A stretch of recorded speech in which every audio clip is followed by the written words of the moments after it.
Hello everyone, good morning. आप सभी का स्वागत है my YouTube channel Indian medical centre में। आज के वीडियो में बताने जा रहे हैं डेयरी फाइलिन इंजेक्शन के बारे में।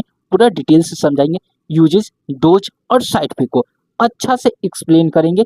एक भी डाउट आपको नहीं रहेगा डेयरी फाइलिन इंजेक्शन से रिलेटेड। चलिए स्टार्ट करते हैं। सबसे पहले जानते हैं कि डेयरी फाइलिन इंजेक्शन क्या होता है। ठीक है, डेयरी फाइलिन इंजेक्शन यह एक प्रकार के ब्रोंकोडायलेटर की दवा होती है। दूसरा पॉइंट में लिखा है जो कि सांस लेने में कठिनाइयों को कम करने के रूप में दिया जाता है।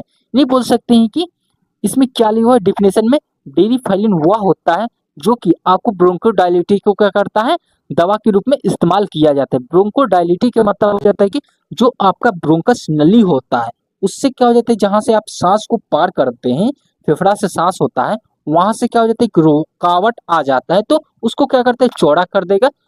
तो उसके मदद से आप अच्छा से सांस ले पाइएगा। ठीक है, उसका ब्रोंकोडायलिटी का मतलब हो जाता है कि जो ब्रोंकस नली होता है उसको चौड़ा कर देना, सीधे से डिफिनेशन बोल सकते हैं। ठीक है, अब डेरिफाइलिन का कंपोजिशन के रूप में क्या आता है, थियोफाइलिन प्लस इटोफाइलिन को मिलाने से डेरिफाइलिन इंजेक्शन का रूप में तैयार होता है। ठीक है, ये दोनों को कंपोजिशन को मिलाने से डेरिफाइलिन इंजेक्शन बनता है।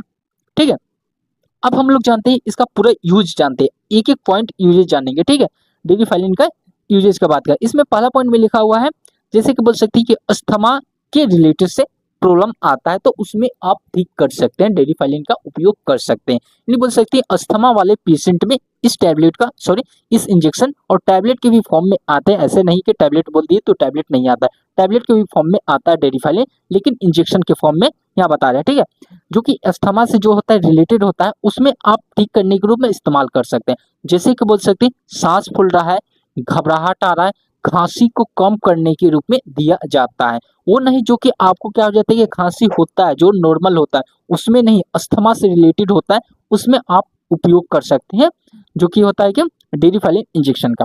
ठीक है, दूसरा पॉइंट में लिखा है क्या, बोल सकते हैं क्रोनिक ब्रोंकाइटिस। क्रोनिक ब्रोंकाइटिस क्या होता है, क्रोनिक ब्रोंकाइटिस वह होता है कि जब लंबे समय से चल रहे फेफड़ों में इन्फेक्शन को राहत देने के रूप में इस्तेमाल किया जाता है। यानी बोल सकते हैं कि जो फेफड़ा का जो होता है नली हो जाता है, ब्रोंकस होता है, उसमें हो जाता है कि इन्फेक्शन हो जाता है, जिसके मदद से क्या हो जाता है, ब्रोंकस का चिपक जाता है। चिपकने की वजह से क्या हो जाता है, आप सांस नहीं ले पाते, तो उसको ठीक करने के रूप में इस्तेमाल किया जाता है। ठीक है, दूसरा यूज समझ गए। तीसरा यूज में लिखा है सीओपीडी। सीओपीडी का मतलब हो जाता है क्रोनिक ऑब्स्ट्रक्टिव पल्मोनरी डिजीज होता है। यानी बोल सकते हैं फेफड़ों को क्रोनिक बीमारियों में ऑक्सीजन की सप्लाई को सुधारने के रूप में दिया जाता है। यानी बोल सकते हैं कि जो फेफड़ा से क्या हो जाता है, ऑक्सीजन जो पास होता है जो ऑक्सीजन O2 पास होता है, उसमें क्या हो जाता है, अच्छा से पास करने के रूप में दिया जाता है। क्रोनिक ऑब्स्ट्रक्टिव पल्मोनरी डिजीज का मतलब हो जाता है कि आपको फेफड़ा में क्या हो जाए, किसी प्रकार से क्या बीमारी आ गया, अस्थमा से रिलेटेड बीमारी आता है। सीओपीडी होता है जो कि अभी क्या हो जाए, फेफड़ों से रिलेटेड बीमारी होता है। ठीक है, फेफड़ा में बीमारी होता है तो उसको ठीक करने के रूप में दिया जाता है। ठीक है, 3 पॉइंट है। चौथा पॉइंट में लिखा है, जैसे बोल सकती है ब्रोंको अस्पास। ब्रोंको अस्पास का मतलब समझिए, फेफड़ों की नली में को सिकुड़ने पर उन्हें खोलने के रूप में दिया जाता है। यानी बोल सकते हैं जो फेफड़ा का नली होता है वह क्या सिकुड़ जाता है, चिपक जाता है, तो उसको खोलने के रूप में दिया जाता है इसको डेरिफाइलिन इंजेक्शन का।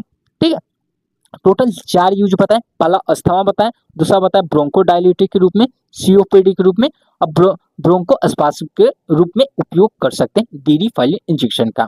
ठीक है, तब अच्छा से समझाएं। अब हम लोग जानते हैं इसका डोजेस के बारे कर लेते हैं कि कितना कितना डोज देना, कितना नहीं देना। ठीक है, आमतौर पे होता है कि यह दवा डॉक्टर या नर्स के द्वारा ही दिया जाता है, आईवी और आईएम के रूप में दिया जाता है। आईवी का मतलब हो जाता है इंट्रावेनस और आईएम का मतलब हो जाता है इंट्रामस्कुलर दिया जाता है।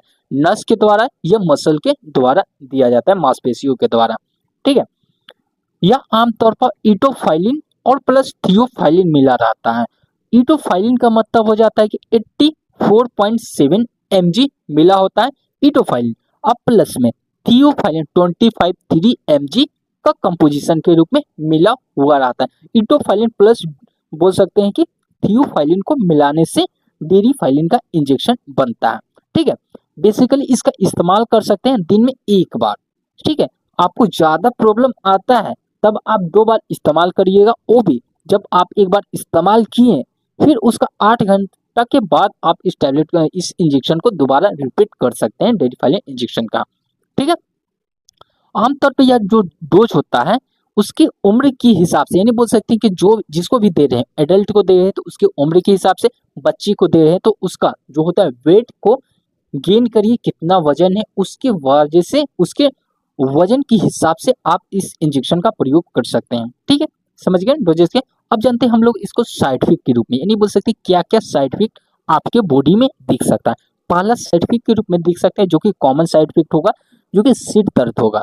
यानी बोल सकते हैं आपको डेरिफाइलिन का किसी प्रकार से साइड इफेक्ट शो करता है तो सिर में दर्द होगा, चक्कर आएगा, चक्कर मतलब हो जाएगा डाइजेशन मतलब चक्कर आएगा, मतली उल्टी आएगा, वोमिटिंग होगा, पेट में दर्द होगा, स्टमक पेन होगा, और दिल की धड़कन क्या हो जाता है कि बहुत ज़्यादा क्या हो जाती है, तेज हो जाएगा जब इसका साइड इफेक्ट होगा।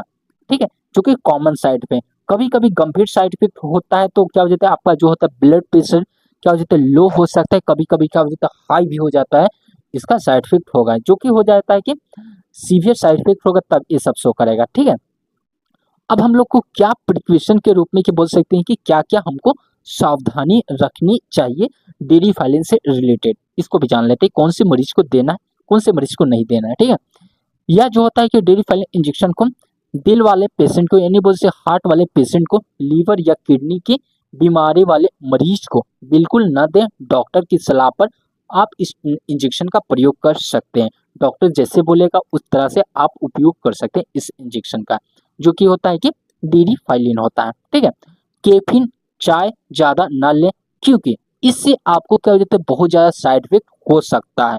जब आप कैफीन के साथ इसको उपयोग करते हैं, चाय के साथ, कॉफ़ी के साथ उपयोग करिएगा तो अधिक मात्रा में आपको ये इसका साइड इफेक्ट शो करता है, जो कि गंभीर रूप में हो सकता है। ठीक है, दूसरा पॉइंट में देखें। तीसरा पॉइंट में जानते हैं कि गर्भवती और स्तन पान करने वाली महिलाओं को बिल्कुल नहीं देना है। यानी बोल सकते हैं कि जो महिला गर्भवती है, यानी बोल सकते हैं कि उसके पेट में क्या हो जाता है बच्चा है, तो उसको इस टैबलेट को इस इंजेक्शन को उपयोग नहीं करना है, बिल्कुल नहीं करना है। करना भी है तो डॉक्टर की सलाह से ले, डॉक्टर बोले तब उपयोग कर सकते हैं, नहीं तो बिल्कुल नहीं करना है। डॉक्टर अपना होता है जो आता है, डॉक्टर जो चेक करते हैं कि उपयोग करना है कि नहीं करना, वो अपने तरीके से बता सकते हैं। ठीक है, स्तन पान करने वाले, यानी बोल सकते हैं कि जो महिला क्या हो जाती है कि महिला गर्भवती रहती है और जिसका बच्चा रहता है उसका एक होता है कि दूध पिलाते रहता है तो उसको भी नहीं देना है बच्चे को, उसको क्या हो जाता है साइड इफेक्ट शो करता है। ठीक है, इसके रूप में नहीं दे सकते हैं। आपको इसका डिटेल से नोट चाहिए, फ्री में बिल्कुल नोट्स मिलेगा, आप मेरे टेलीग्राम चैनल को ज्वाइन कर लीजिए, वहां पर आप मैसेज भी कर सकते हैं। जितना भी हम वीडियो बनाएंगे सबका आप पीडीएफ के फॉर्म में बोलिएगा तो पीडीएफ के फॉर्म में मिल जाएगा, नहीं तो नोट्स वहां पर मिल जाएगा, बिल्कुल फ्री है। ठीक है, आपको तब हिंदी प्लस इंग्लिश भाषा में नोट्स मिलेगा। इस वीडियो को अपने दोस्तों पर ज़्यादा से ज़्यादा शेयर करें, लाइक करें, कमेंट करें। Thank you for watching this video.